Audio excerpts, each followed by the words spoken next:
En esta charla vamos a tratar de exponer una herramienta muy útil que se llama el análisis residual dinámico probabilístico. Y la diferencia con respecto al estático es que no se analiza un solo escenario, sino miles de ellos, de todos los posibles escenarios que puedan ocurrir. En el caso que nosotros estamos analizando, pues pusimos el simulador de Crystal Ball, que es una add-in de Oracle para Excel. Es un sistema que permite analizar el riesgo y permite hacer lo que se denomina simulación de escenario Monte Carlo. Esas simulaciones toman valores aleatorios para cada una de las variables inciertas, como pueden ser el costo o el gasto por cada uno de los rubros que intervienen en un proyecto de inversión, en este caso de un desarrollo inmobiliario. Todos estos valores no van a ser estos en términos absolutos, porque puede ser que este valor sea 32.705 millones y va a cambiar todo, o puede que este sea 29.000 y este puede que sea de 12.000. Hay variaciones que nosotros no podemos afirmar, porque todo esto lo estamos presumiendo que va a ocurrir en el futuro. Sin embargo, a partir de la construcción de un modelo estocástico en Excel como este, y se llama estocástico porque pueden estas variables inciertas asumir valores distintos, y al asumir esos valores distintos, pues obviamente va a dar resultados diferentes. Si vemos acá en el caso base, pues todo este libro de Excel está realizado de manera inteligente, es decir, se van a hacer cálculos de la WACC, se van a hacer cálculos de los betas que se intervienen en el cálculo de la WACC, de los retornos que tienen el dinero en el tiempo, después de muchos análisis, partiendo de una información que publica Anshuman Damodaran, ciudadano indio que es residenciado y ya con ciudadanía americana en los Estados Unidos, profesor de universidades muy prestigiosas en los Estados Unidos de finanzas avanzadas. Y esto lo publica anualmente con toda esta información, donde de allí podemos tomar, pero recuerden, y ojo que más adelante también se lo reafirmo, estos valores son para los Estados Unidos de América. O sea que uno debe hacer su conversión cuando está calculando el costo promedio ponderado de capital o la WACC en el país en el que uno está haciendo los análisis. También analizamos las tasas de crédito a partir de la información de distintos bancos y obviamente haremos algunos cálculos que después. Tenemos un proyecto, este proyecto tiene unas áreas, como podemos ver aquí, de construcción. Tenemos la normativa permitida según el plan de ordenamiento territorial y tenemos todo lo que se puede desarrollar en él de acuerdo a esa norma. Es decir, en este escenario estamos dándole al proyecto el uso mayor en cuanto a potencialidad de mercado. Son mayor y el más productivo, que es uno de los principios en los que se fundamenta el modelo residual. El modelo residual en realidad no es un método, sino es un modelo de apoyo a un método previsto en las normas IBS C, que se llama método del costo aditivo o método aditivo del costo. ¿Por qué se llama así? Porque sencillamente parte del principio de que el valor de un bien, en este caso un inmueble, viene expresado a partir de los componentes de valor que intervienen, que son, en este caso, en un desarrollo inmobiliario, el suelo y las construcciones. Pero como sabemos, seguramente el suelo, partiendo de la teoría de que el suelo no se deprecia, entonces podemos obtener su mayor valor individualmente como si no existiera una construcción en él, y después obtener a través del costo de reposición, que es otro método del costo de reposición, obtener el costo de las construcciones y depreciarlas según su estado de conservación y mantenimiento. La suma de esos dos valores nos va a arrojar el valor intrínseco del bien inmueble que estamos tasando. Y una vez que lo ajustamos por el factor de comercialización o el tercer componente, como aparece en alguna bibliografía, que no puede ser arbitrario, sino que también debe ser deducido, y para eso se utilizan otras herramientas que más adelante seguramente en su formación van a encontrarlas como herramientas multicriterio, van a obtener ese valor que depende, ese factor o ese ajuste, lo van a encontrar a través de lo que significa las variaciones de la oferta y de la demanda. Eso es un poquito más adelante, seguramente que lo verán, pero para que entiendan que el método aditivo del costo tiene variables, varios modelos de cálculo. Uno es el estático, que seguramente ya lo vieron en su formación, y este es un modelo más avanzado, incluso el más avanzado de todos, porque hay otro modelo que es el dinámico, pero sigue siendo determinístico, aunque se le calcula en tres escenarios, que es el optimista, el pesimista y el probable. No termina siendo probabilístico. En cambio, el dinámico probabilístico, sí es un modelo bastante interesante. ¿Cómo se construye este modelo? Pues partimos de que los valores para obtener el costo promedio ponderado de capital son o dependen de una ponderación entre la estructura de capital y los costos de la deuda y el costo del equity. Pero cada uno de ellos se calcula de manera distinta, y esta estructura financiera también es distinta. Entonces, o puede ser.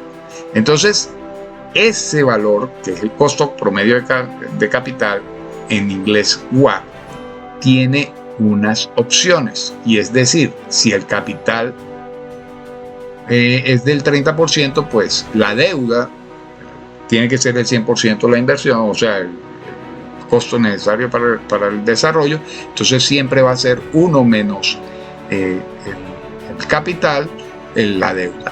Así las cosas, si este valor es 28, pues este será 72, si este valor es 35, pues este será 65. Pero ¿cuál de ellos es? Si nosotros estamos mirando hacia el futuro, pues no lo sabemos. ¿Qué debemos hacer en consecuencia? Pues este valor lo vamos a poner a variar. ¿Y cómo lo vamos a variar? Bueno, sencillamente le vamos a decir que este valor puede ser entre un 15 y un 45%, con un valor más probable del 30%, que es más o menos la media. Esta curva que ven aquí es una distribución beta-PER. Si ven, se parece, pero no igual, a la campana de Gauss, que es de la distribución, la que representa la distribución normal. Sin embargo, fíjense que esta no tiene asintóticas los extremos, sino que los tiene en valores mínimos y valores máximos, y el más probable es el de la media. Otra particularidad de la distribución beta-PER es que los valores siempre serán positivos. Por eso este tipo de distribución de probabilidades. Así van a ser todas las variables que conseguiremos en verde. Todas las variables o las variables inciertas van a asumir en cada escenario no 15, sino 15.7, 16, 17.7, 25, 27.7. En el valor que van a asumir ellas va a estar siempre entre 15 y 45, ni más ni menos que estos dos extremos. Y seguramente se va a repetir mucho más el 30%, porque así está previsto en esta distribución. Si quisiéramos que tuvieran la misma probabilidad de ocurrencia, no hubiésemos utilizado la distribución beta-PER, sino que hubiésemos utilizado una distribución uniforme para esta variable. Otra de las variables que vamos a introducir es la de la tasa de créditos. La tasa de créditos, como verán aquí también, puede variar entre 11.79, que es el mínimo, o sea, el valor más optimista. ¿Por qué? Porque es la más baja, es el costo de la deuda. Fíjense, tasa de crédito, o sea, el costo de la deuda, ¿verdad? 11.79, y la más pesimista es la más cara, 14.57. La media geométrica de todos estos valores, porque no salió de capricho de nosotros, estos valores se analizaron y la más probable es 12.91, que es la media geométrica de estos valores que tenemos disponibles en la investigación. Entre ellos se va a mover 11.9, 11.50, perdón, 11.9, 11.95, 12.80, 13.70, pero nunca más que 14.57 ni nunca menos que 11.79. Cualquier valor aleatoriamente va a ser asumido por el software que estamos utilizando, que es el Crystal Ball. Igual, entonces todos esos valores que van a ir en el denominador, pues van a afectar este cálculo, que es el que nos interesa. Esta variable que está en azul, las verdes por defecto se colocan como variables de suposición, y estas son los valores a predecir, o sea, las variables a predecir.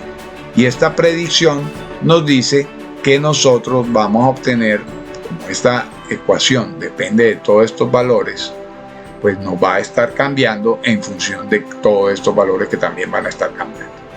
Y el valor en este momento, en el caso determinístico para nosotros, es de 15.10. Veremos en la simulación si estamos cerca, si estamos lejos, si estábamos equivocados, pero en nuestras apreciaciones determinísticas nos daba que el costo promedio del capital debería ser de 15.10. Adicionalmente a eso, también vamos a calcular otros datos que son los más importantes. Primero, calcular todos los flujos. Vamos a calcular cuánto es, por ejemplo, el costo. Vamos también a hacer variaciones de todos estos valores.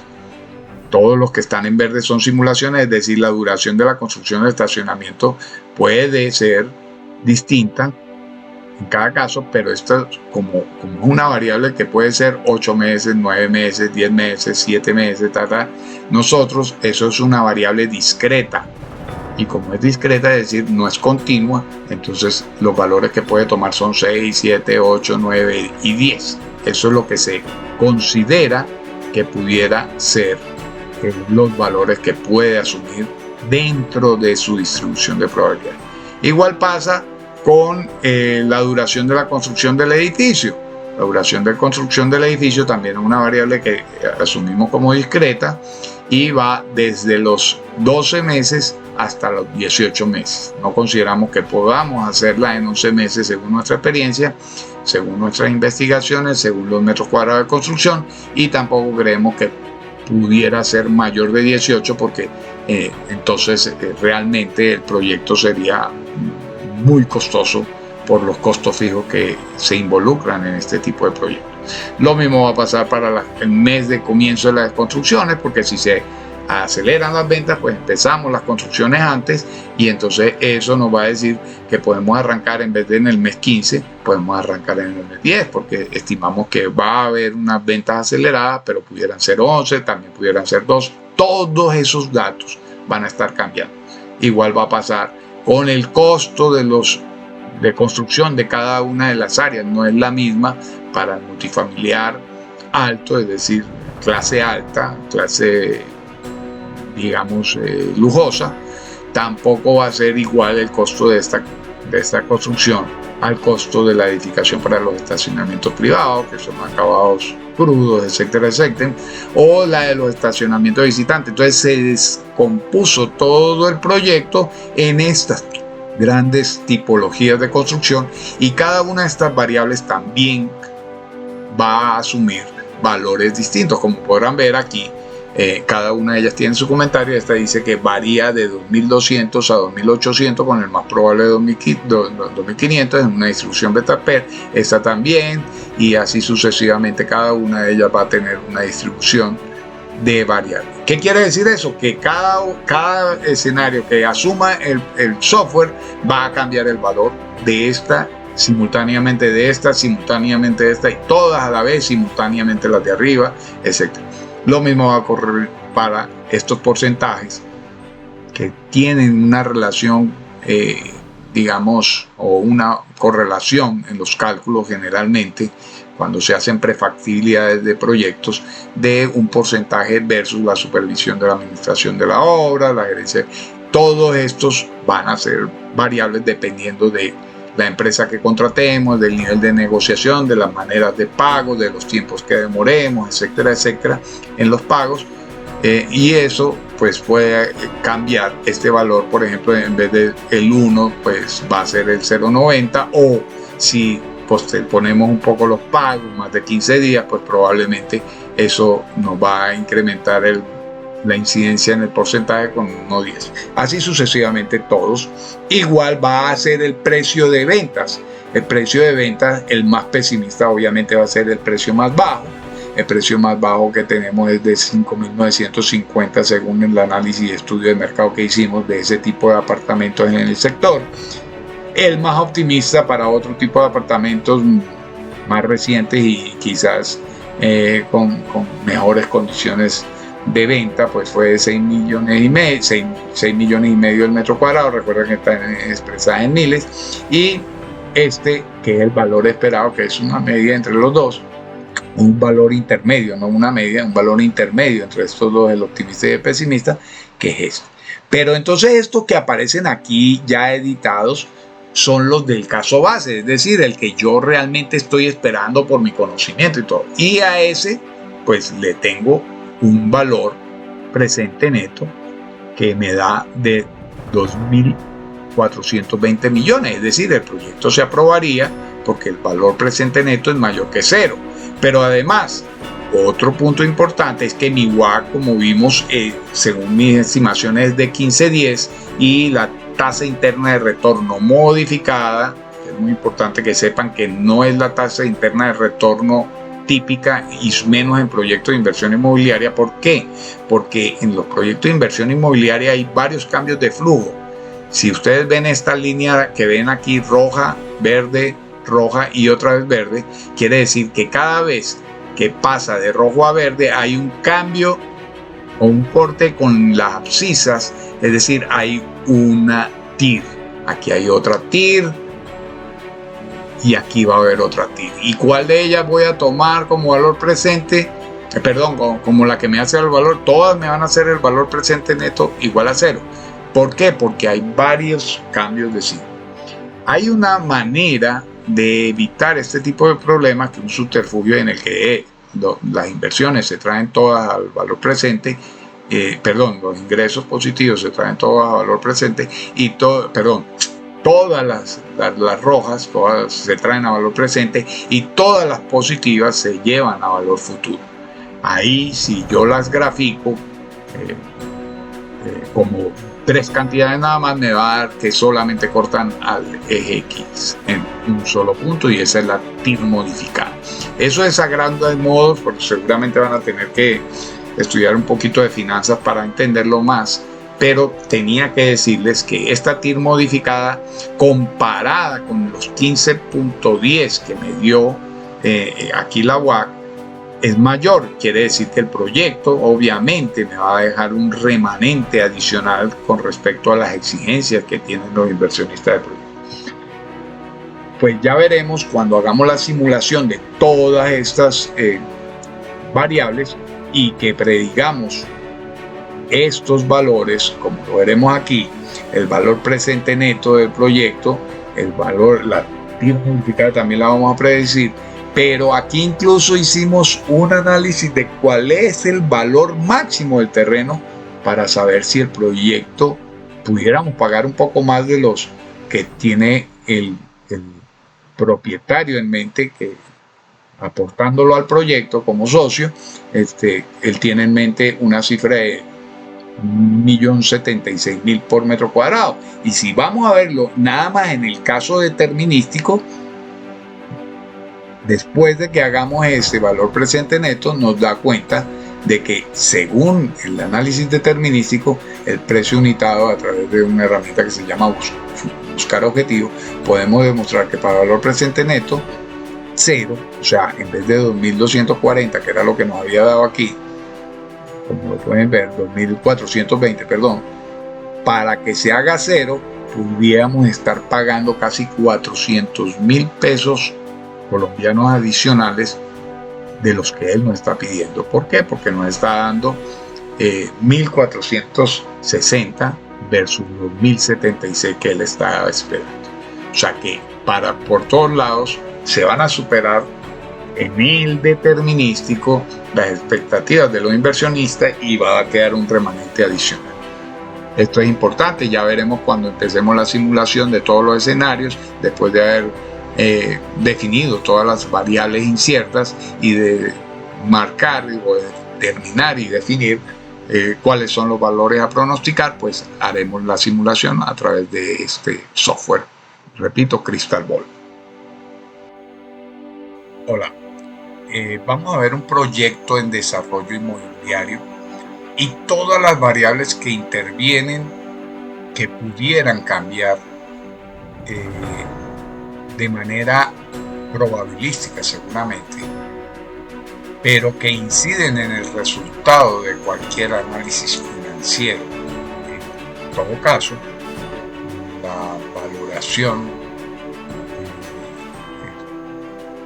método, o sea, por el enfoque del costo bajo el método aditivo del costo, nos lleva a obtener el valor de la tierra, que es uno de los componentes de valor, más el valor de las construcciones posibles en él, el valor potencial obviamente que pueda admitir el mercado y que financieramente sea posible, factible que el mercado lo adquiera. En consecuencia, son muchísimas las variables que intervienen y generalmente nosotros tendemos a hacerlo por el lado sencillo.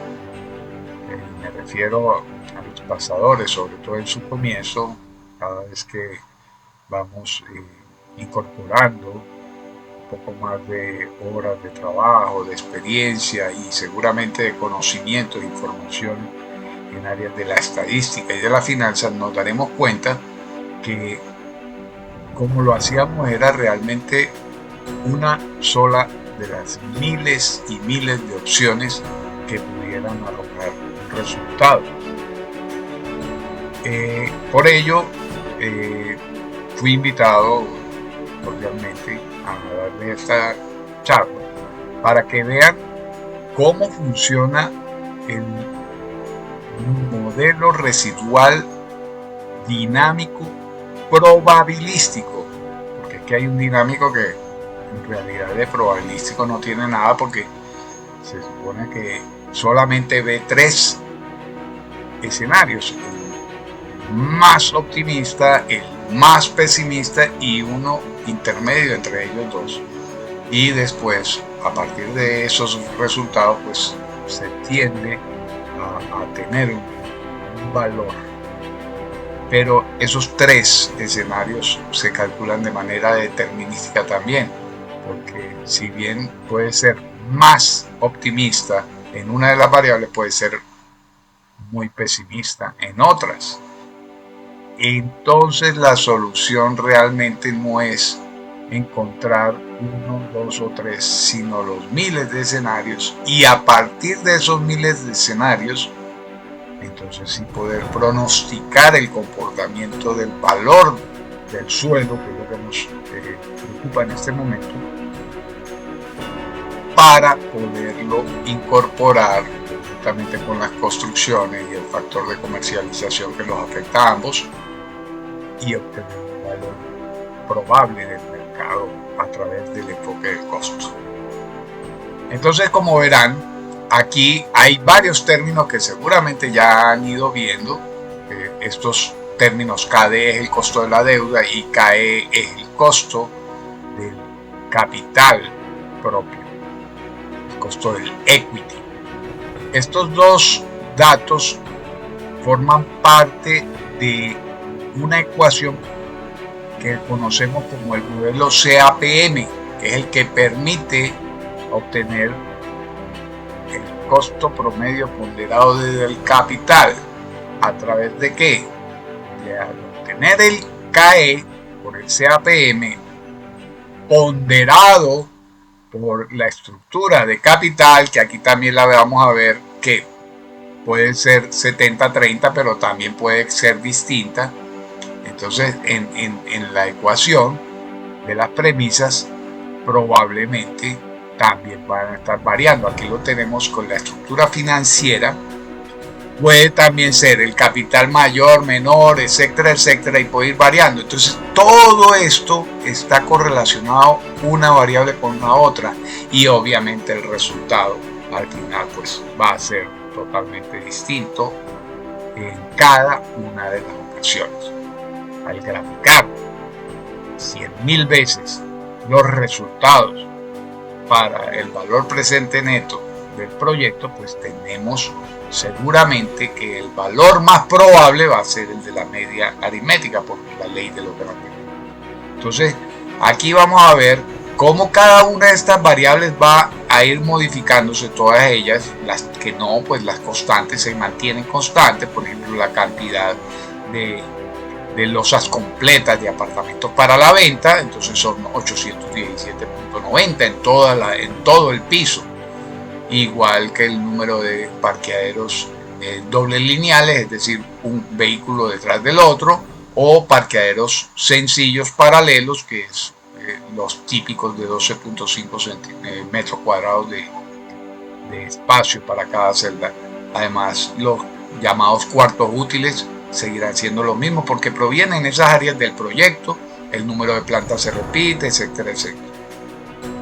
Las áreas de construcción obviamente no son iguales a las áreas vendibles, y las áreas de construcción pues obviamente implican considerar el costo que significa las áreas que son comunes, las áreas de circulación vertical, horizontal, los cuartos útiles, etcétera, etcétera, además de otras que son los amenities o el confort que representan para un proyecto inmobiliario donde se construyan dos torres, como es el caso, la torre de parqueaderos aparte, etcétera, etcétera, y que además tenga, entre otras cosas, la virtud de haber tenido pues canchas de racquetball, o canchas de tenis, o que tengan piscina, que tengan sauna, que tengan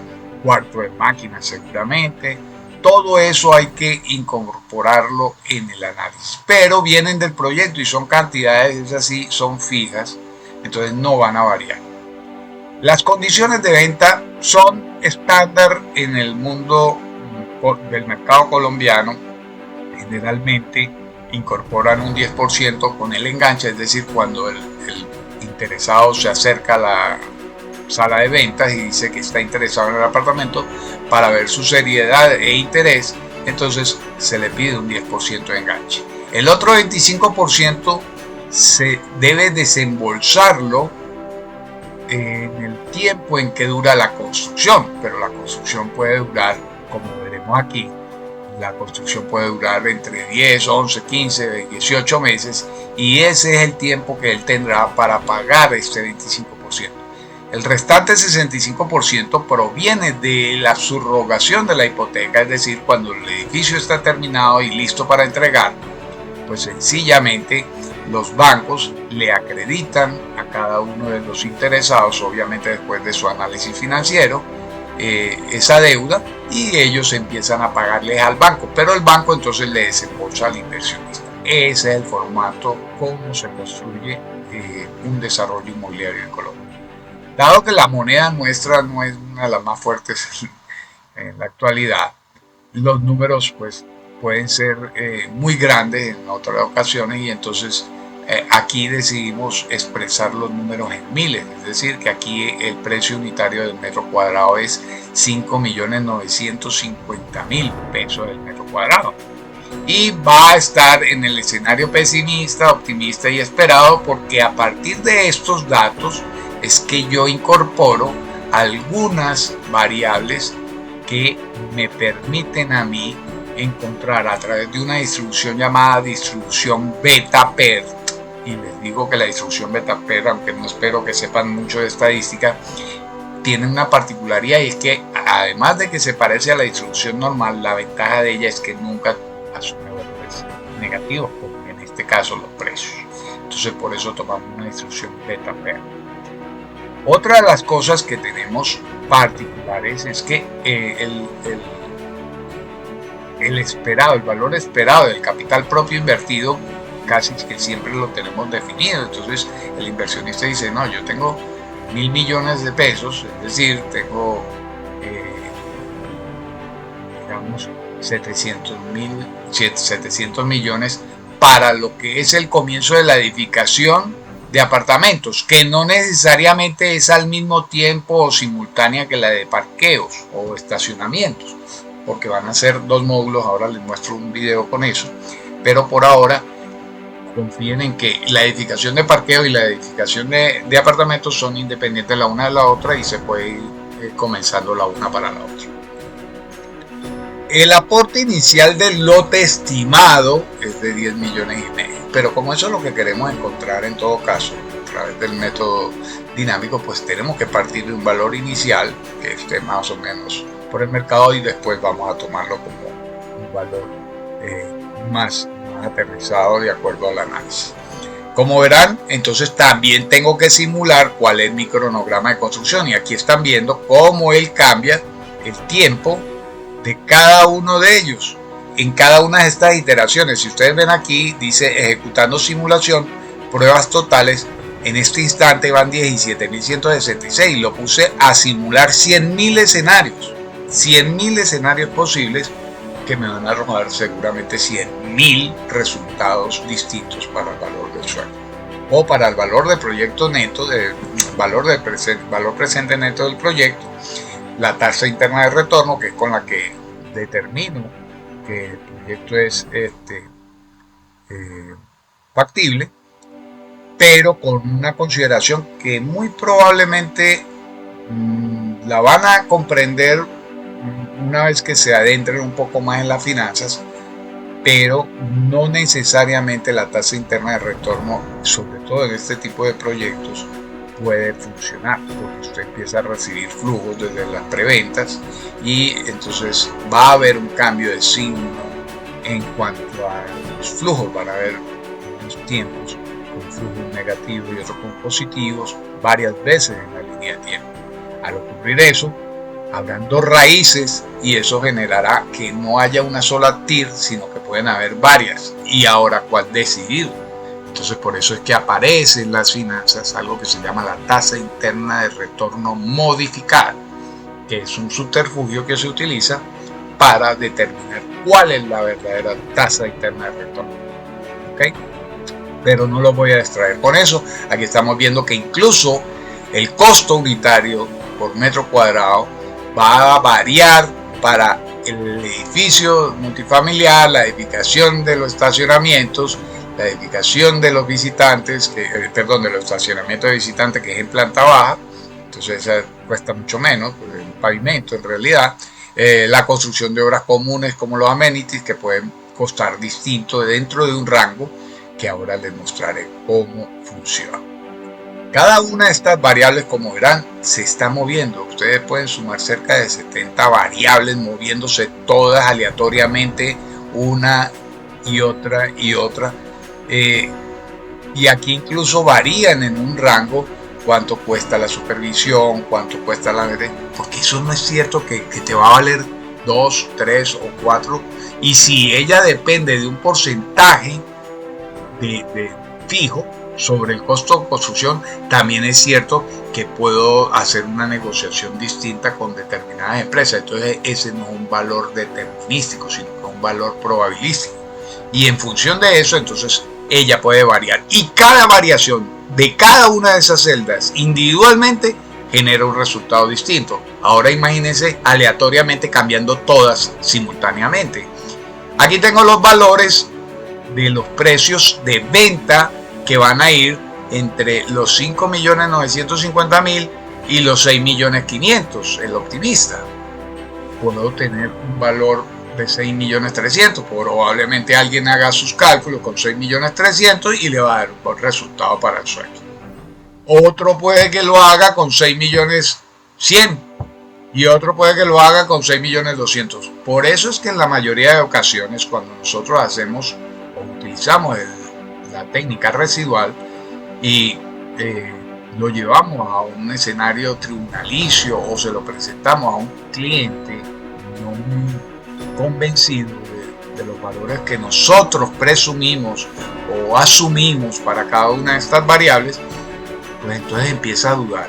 Pero cuando le hacemos estas presentaciones con este tipo de análisis, es como que él hubiese contratado un ejército de 100.000 tasadores muy preparados que hicieran de acuerdo a sus conocimientos, información y destrezas estadísticas, destrezas financieras, conocimientos del mercado, etcétera, etcétera, hicieran sus presunciones. Pero si lo harían, cada uno de ellos seguramente para cada una de estas variables podría tener un valor distinto, así sea por una milésima o así sea por una 10 milésima, pero entonces todos, cada uno de esos valores van a arrojar un valor distinto.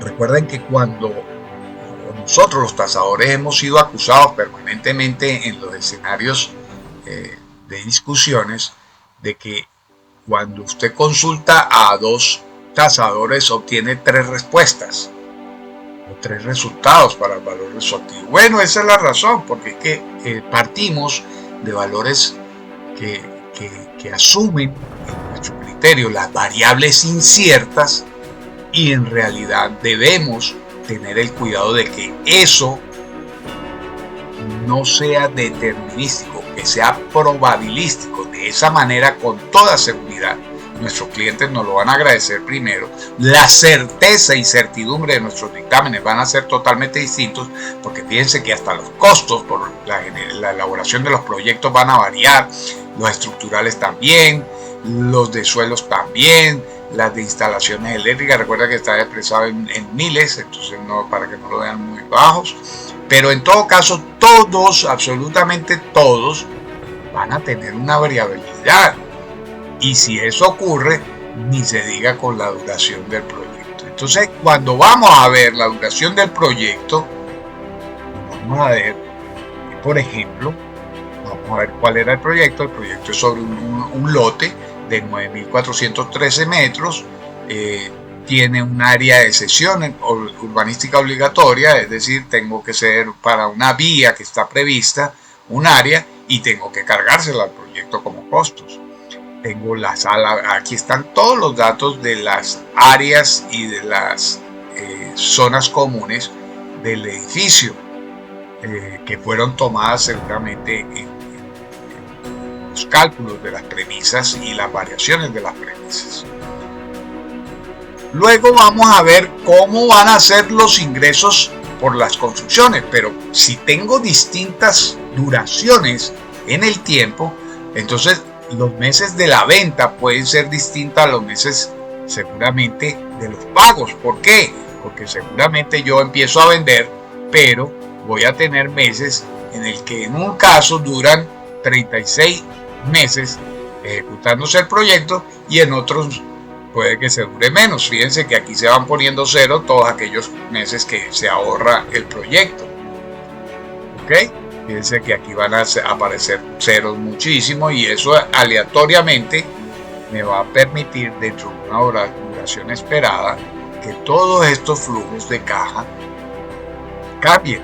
Estos serían los flujos netos, estas serían las ventas, seguramente estos serían los ingresos por esos flujos. ¿Ok? Después vamos entonces a construir un caso base. Un caso base lo tenemos que construir seguramente para un escenario, y entonces construimos nuestro modelo que está aquí, y ese modelo con estos valores que en este caso están variando obviamente por la simulación, podrían ser uno solo en cada escenario, pero fíjense que es tan versátil el modelo que me va a ir cambiando cada uno de los flujos si estos son meses en los cuales no voy a recibir ingresos porque estoy en un periodo de proyecto, etcétera, etcétera, pues voy a tener ingresos cero, o voy a tener egresos cero porque no he empezado la construcción. Si estoy en ventas nada más pero todavía no he empezado la construcción, pues sencillamente voy a tener estos flujos en cero, y así voy a tener entonces de la suma de los ingresos y los egresos más la inversión inicial, que dije que eran 700 más 300 más qué, más el valor promedio del suelo, el valor esperado que yo tengo del suelo, que es 1.050.000, 1.127.000 más o menos era la realidad, y esto, perdón, 10.000 millones de pesos, el valor del terreno completo de los 9.413 metros cuadrados, para un valor de 1.076.000 aproximadamente el metro cuadrado del suelo. Este es un cálculo que hice ahí como para indicarles el valor del suelo según nuestra hipótesis inicial. ¿Ok? Esa hipótesis inicial nos da, pero si ven, hasta la línea del tiempo nos van cambiando los valores de los flujos. Si ustedes ven aquí el gráfico también va cambiando sus valores en los flujos. Fíjense, ahí van cambiando, solamente que en los gráficos pues no es tan rápido como pueden cambiar los números aquí, y van cambiando seguramente cada segundo, que fue lo que yo le puse al programa para que varíe. Cada 5 segundos, cada 4 segundos varía el gráfico este que está aquí. ¿Ok? Finalmente yo voy a obtener valores presentes netos para cada escenario. Pero ¿cuál entonces es el valor presente neto? Pues, ¿y cuál es la tasa interna de retorno? Recuerden que les dije modificada. Fíjense que aquí yo estoy obteniendo, a la izquierda, tengo el BPN del proyecto, el valor presente neto del proyecto, tengo la tasa de rentabilidad del proyecto, ¿cierto? Y tengo la tenencia. Si el proyecto me da valor presente neto mayor que cero, es decir, siempre es positivo, pero fíjense que algunos valores me están dando negativos, ¿cierto? Aquí vean esta casilla, aquí se darán cuenta que algunos valores me están dando negativos y que la tasa interna de retorno modificada también va a variar, y esa es muy importante para la decisión obviamente que vamos a tomar. Aquí tenemos utilidad del proyecto de inversión y la utilidad del proyecto sobre las ventas. Pero es que todo esto no termina aquí, porque tengo que calcular muchas cosas para alimentar este caso base. Entre otros, ¿a qué tasa descuento yo estos flujos? Pues la debo descontar a la tasa WACC, que es el costo promedio ponderado de capital, como les mencioné. Si todavía no están familiarizados con ella, en inglés se le conoce como la WACC. Y es una ecuación financiera que depende de la estructura de capital del proyecto de inversión y de los costos de la deuda y de los costos del equity. Repito, el costo del equity se calcula a través del modelo CAPM. No espero que sean expertos en finanzas porque sé que es un curso de formación, pero lo que se me solicitó es que les mostrara que no termina nuestra capacitación con el análisis determinístico del residual. Ese es un escenario de, como lo ven aquí, de 100.000 escenarios posibles y seguramente de 100.000 resultados distintos. Ustedes van a poner el que su sapiencia, su conocimiento, su experiencia les va a dar, pero muy probablemente a otro con tanta experiencia como ustedes, también con mucho estudio, le va a dar distinto. ¿Y cuál de los dos va a tener razón? pues muy probablemente ninguno de los dos, porque no es un valor probabilístico sino determinístico, pero le sirve de referencia en algunos casos cuando el análisis financiero de lo que están valorando no necesita un grado de fundamentación y un nivel de precisión como se lo aporta este tipo de modelo dinámico. Entonces la WACC, para calcularla, también se mueve. Miren cómo se mueven todos los valores. Este es el valor que está apareciendo allá en la WACC, o sea, con el que se está descontando en cada escenario. Y miren que varía también cada momento, pero es que también varía absolutamente el costo del patrimonio y el costo de la deuda, que es KD. Y eso hace que, como es un factor que va en el denominador, la WACC va en el denominador porque se están descontando flujos del futuro al valor presente, pues obviamente el resultado va a ser distinto si es más alto o más grande y si es más bajo o más pequeño. Entonces, por eso es que es muy importante que tengamos claro todo esto. Además, estos valores son calculados a través de los modelos propuestos por Damodaran en los Estados Unidos para cálculo de beta, ¿ok? Y esto proviene, obviamente, estos beta vienen probablemente de análisis estadísticos, pero para los Estados Unidos. Y nosotros estamos valorando, en este caso en Colombia, pero ustedes probablemente en su región, ciudad o país, y eso les va a dar seguramente muy diferente si ustedes utilizan solamente los beta ajustados para los Estados Unidos. Como estamos haciendo los cálculos para los Estados Unidos, cuando estamos calculando aquí, estos son los valores que arrojaría si nosotros estuviéramos valorando un terreno en los Estados Unidos y de acuerdo al riesgo país, de acuerdo al premio del mercado, a la prima del mercado en ese país, a la tasa libre de riesgo. Pero resulta que lo estamos haciendo en Colombia, y en Colombia entonces tenemos que ajustar todos estos valores. Como verán, lo ajustamos seguramente por un cálculo de las tasas a partir de esto. Perdón que se me están generando ya los gráficos que van siendo formados. Ahora les muestro algo más de eso, pero por ahora necesito esto. Y como les decía, aquí estamos viendo que 5.49 es para este valor, pero que es una fórmula. Si ustedes la ven aquí, es una fórmula que tiene que ver precisamente con este valor y es para obtener la tasa libre de riesgo, pero en Colombia, que no es la de Estados Unidos. Y además tenemos que calcular el riesgo país en Colombia, ustedes seguramente en donde estén, pero no se calcula para el día, o sea, el ENVI, que es la que mide el riesgo, JP Morgan, seguramente nosotros vamos a obtener un valor para cada día. ¿Y cuál tomamos? Si hacemos un análisis que generalmente son a futuro, porque estamos hablando de flujos futuros, ¿cuál valor tomamos para calcular o para estimar el futuro? Si hay algo cierto, realmente es que es incierto el futuro. O sea, es una certeza absoluta, el futuro es incierto. Pero de resto, a partir del futuro, es muy probable que nos equivoquemos si tomamos un valor. Entonces, ¿qué debemos hacer?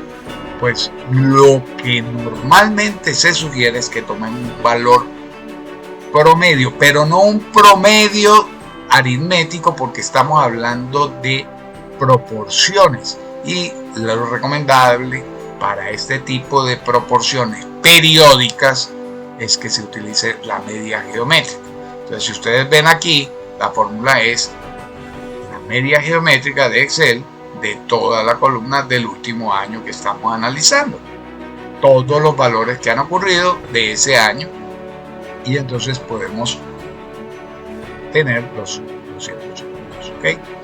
Ahora, ese sería el del 2016, pero ¿qué es lo que sucede? Que es que también tengo información histórica muy valiosa y ha habido periodos en los que el riesgo país ha sido superior que los 2.82. Ahorita está muy bueno, pero pudiera volver a ser riesgoso invertir en el país. Entonces, tampoco debo tomarla del último año. Y lo que debo hacer es obtener el promedio de todas ellas, ¿cierto? Y estos 209 es la suma producto de todas ellas ponderadas. Y aquí obtengo entonces este valor de 296 puntos básicos, que es lo mismo que 2.96%. De ahí sale el riesgo país, que aquí vamos a ver como 2.96. Ese es el del país que estoy tasando, porque los Estados Unidos obviamente contra Estados Unidos es 0.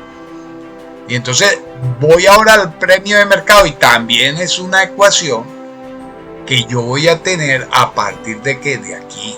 Y esto obviamente también proviene de otros cálculos. Fíjense entonces, si todo esto está permanentemente variando, yo lo que necesito es coordinar que los valores obtenidos, tanto para el ENVI, para el IPC, para la fuente de los WACC, para las tasas de crédito, incluso que estas tasas de crédito también se estuvieron moviendo mientras duró el proceso, como lo ven aquí. Fíjense que nunca es menor de 11.79 ni tampoco superior a 14.57, ¿cierto? ¿Qué es lo que está haciendo esto? Está también calculándome la tasa en cada escenario. Cada escenario me toma un valor, el que esté aquí, y me lo va mandando para el caso base que está aquí. O sea, aquí me va a hacer, porque la KD es un parámetro con el que se calcula y entonces cada vez me va a ir tomando esos valores en esta ecuación. Pues bien, apenas llevamos 34.000 pruebas de las 100.000, porque lo puse a analizar de tal manera que ustedes pudieran ver los cambios, porque incluso yo puedo programarlo para que no me asome tanto los cambios, sino que me los haga cada tanto y me haga esto en un par de minutos. Todo el tiempo que me he tomado es precisamente para poderles mostrar todo lo que hay que considerar en un residual dinámico probabilístico. ¿Ok? Si ustedes observan, después de que yo tengo las tasas de crédito, fíjense, ¿yo de dónde las obtengo? Yo las obtengo de todos los bancos tienen unas tasas, y de todos esos bancos pues utilizo las que generalmente pudiera cobrar para vivienda que no es de interés social, y voy a trabajar con esas, pero ni trabajo con la más baja, ni trabaja en pesos, que aquí están, ni trabaja en pesos con la más alta, sino que trabajo con una optimista, una pesimista y una más probable, que sería la media geométrica entre todas ellas. Y con ellas tres construyo lo que vamos a ver a continuación. Yo voy a detenerla, fíjense, en realidad aspiro a hacerlo a 100.000, pero voy a tener la grabación para que podamos proceder a mostrarle algunas cosas. Yo ahora les voy a mostrar cómo es que en el caso base vamos a observar cómo se van moviendo absolutamente todas las cifras. Creo haberles indicado que va a depender del periodo, los periodos que se construyan, pero si se termina de vender en el periodo 13, pues va a ser 0, en el periodo 12 va a ser 0, etcétera, etcétera, dependiendo de cómo en cada uno de esos escenarios va a operar. Lo puse a que no me mostrara para que acelerara más rápido la presentación de las iteraciones, para mucho más veloz, porque en realidad pues el proceso puede ser lento si se quiere. Fíjense que aquí ya los flujos me están cambiando permanentemente de presentación, porque van variando las magnitudes de los flujos. Fíjense ahora aquí, estos flujos van a cambiar de color porque les puse celdas condicionales en las que los flujos en verde fueran positivos y los flujos en rojo obviamente negativos. Fíjense que parece una discoteca el cambio de color de los flujos, y esto lo que quiere decir que se va a recuperar la inversión mucho más rápido dependiendo de cuál sea el escenario. Eso también termina siendo una variable de interés. Fíjense, la tasa interna de retorno modificada. La modificada va a cambiar, fíjense, permanentemente también, obviamente también la utilidad del proyecto, y miren cómo el valor presente neto va a pasar de menos a más, etcétera, y va variando en cantidades permanentemente. Igual estos son los flujos requeridos del proyecto para determinar al propietario cuándo requerirá determinado flujo. Pero como esto es subjetivo, digámoslo, en cada escenario, necesitamos que esto se convierta en algo probabilístico que nos ayude a asesorar o asistir mejor a nuestro cliente. Esto en el caso de proyecto de inversión. Obviamente, todo parte de que el valor del suelo sea de 10.127 millones. Pero ese valor también inicialmente lo obtuvimos porque es lo que nos está pidiendo el propietario como aporte. Nosotros vamos a determinar por el residual cuál es el máximo valor que le podríamos pagar y si esa propuesta que nos está pidiendo para que el proyecto sea positivo, o sea, que lo podamos aprobar, pues cuánto es lo máximo que le podríamos dar. Hasta ahora nos está dando que debemos darle 1.076.000 pesos por el metro cuadrado según lo que él está pidiendo. Vamos a ver si esa cifra termina siendo una cifra ajustada a lo que se puede hacer, al desarrollo potencial del predio, en función de lo que el mercado está dispuesto a obtener o a aprovechar de él. Vamos a hacer otra paralización para avanzar un poquito más en la. Vamos a ver cómo en este momento, cuando van 47.246 pruebas, tenemos los resultados parciales de cómo se está graficando cada una de las predicciones o de las variables que queremos predecir en el modelo. Si observamos, nos damos cuenta que la WACC, que en el caso determinístico teníamos caso base 15.10, fíjense que después de hacer todas las simulaciones, la media nos dice que es 15.67, o sea, el valor se nos va a reducir porque recuerden que ese es un valor que va a ir en el denominador. Entonces, el valor que estábamos esperando en el determinístico, nada más por la tasa de descuento, ojo, que también influye en cómo varían los flujos, determinaremos que el valor presente neto por el caso determinístico probablemente va a ser muy distinto al que obtengamos con esta tasa. Pero como no es la única variable en predicción que tenemos, sino que adicionalmente también estamos tratando de predecir la tasa interna de retorno modificada, vamos a ver por qué. Porque es que entre la WACC y la tasa interna de retorno modificada, la WACC, que es el costo promedio ponderado del capital, es más, si a mí me cuesta, para explicarles un poco esto, si a mí me cuesta más el dinero que voy a utilizar en el proyecto, pues obviamente el proyecto no es rentable. Entonces, ¿qué quiere decir? Que el valor que me haga cero al valor presente neto, que es la tasa interna de retorno modificada, tiene que ser mayor, siempre mayor que la WACC. Si no, entonces el proyecto no debe aprobarse, es un proyecto que debe rechazarse. Fíjense que la tasa WACC nos está dando 15.67 en la media, ¿okay? La media aritmética de eso, ya porque obviamente por la ley de los grandes números, aquí el valor más probable o la probabilidad objetiva más sugerida es precisamente 25.667, es decir, suficientemente mayor que la WACC, que el costo del dinero para mí. Entonces, esto es importantísimo a la hora de aceptar o rechazar el proyecto.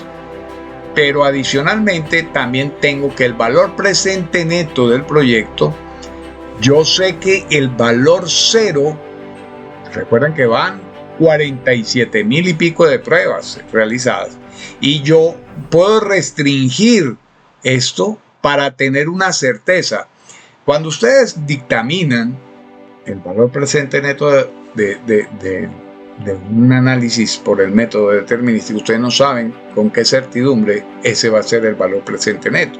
Sin embargo, yo lo que sí puedo decir es que el proyecto va a ser, después de todas estas simulaciones, el proyecto va a generar rentabilidad para los inversionistas y va a cumplir con los objetivos y con los supuestos mínimos en un 93.82%, es decir, va a tener muy bajas probabilidades de que genere pérdidas el proyecto. Va a tener una certeza de 93.82 porque yo restringí este término que es el valor presente neto cero.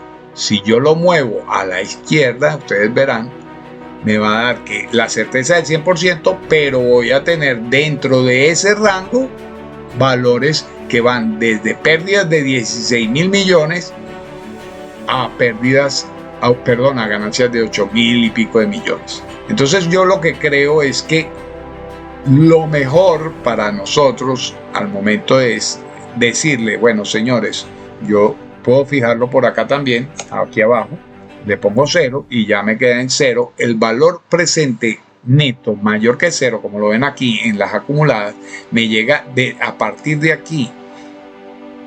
Y en este momento todos los valores serían positivos, es decir, el proyecto se aprueba en el 93.817%. Con esa probabilidad yo le puedo decir al cliente con casi el 94% de certidumbre, invierta. Quienes manejamos los análisis de riesgo sabemos que en los proyectos de inversión se puede considerar un proyecto factible incluso cuando está por el orden del 12 o el 15%, sobre todo los inversionistas fuertes. Recuerden que a mayor riesgo, seguramente mayor rentabilidad. Pero lo importante aquí es para unos inversionistas moderados que no quieren arriesgarse a tener un monumento al concreto, pues seguramente, ¿por qué? Porque se le acabaron los recursos, porque no se dieron las ventas, por lo que sea, aquí está analizado todo y yo le puedo decir con un 94% de probabilidades el proyecto es factible, y no solamente es factible, sino que me va a generar un beneficio promedio, un valor presente neto por encima, el valor presente neto que me da aquí en la previsión es de 4.771 millones adicionales con respecto a los mínimos exigidos por los inversionistas. Eso es sumamente importante a la hora de analizar un proyecto, porque las ganancias esperadas podrían, estando en 0 el valor presente neto, ya se estaban recibiendo las ganancias esperadas. ¿Esto qué quiere decir? Estos 4.771 millones van a ser ganancias adicionales. Eso se llama ganancia adicional con respecto a las estimaciones hechas por los inversionistas para poder invertir. O sea, los requerimientos mínimos de los inversionistas para poder invertir en el proyecto están siendo superados en casi 5.000 millones. Para traerles un poco los números, 5.000 millones o 4.771 millones quiere decir que son aproximadamente $1.200.000 más o menos adicionales de ganancia en este proyecto con un 94%. ¿Ok? Pues bien, vamos a darle otra vez detener bueno, ya nos acercamos al cierre de las simulaciones, vamos a 99.700, vamos a llegar a las 100.000 y seguramente vamos a ver cómo se generan los gráficos definitivos de esta simulación de escenarios. Fíjense, ya se hicieron las 100.000 pruebas, el tiempo de ejecución fue obviamente largo. Vamos a ver los gráficos y recuerdan que nos había dado para la media a los 40 y pico mil de pruebas 15.67, pues esto no cambió. Para el costo promedio de ponderado sigue siendo lo mismo. ¿Qué quiere decir esto? Que no porque hagan muchísimas simulaciones estos valores después de una gran cantidad de ellos, digamos 10.000 o 20.000, pues las variaciones van a ser imperceptibles en cuanto a las décimas o a las 10 milésimas. Eso en cuanto a la WACC. En cuanto a la tasa interna de retorno, fíjense que tampoco hay gran variación. Estamos en los 25.60 y pico, igual que en la ocasión anterior. Y fíjense que en el valor de la media tampoco hay una gran diferencia. 4.000 y pico es el valor de la media esperada, o el valor más probable para este análisis de simulación de escenario. Fíjense que aumentó un poco más la certeza, pero una décima quizás, porque la anterior era 9.3.8, ahora es 9.3.9, pero sigue siendo muy cercana al 94%, que es lo que yo ya le estaba diciendo al propietario al cliente que me estaba haciendo la consultoría.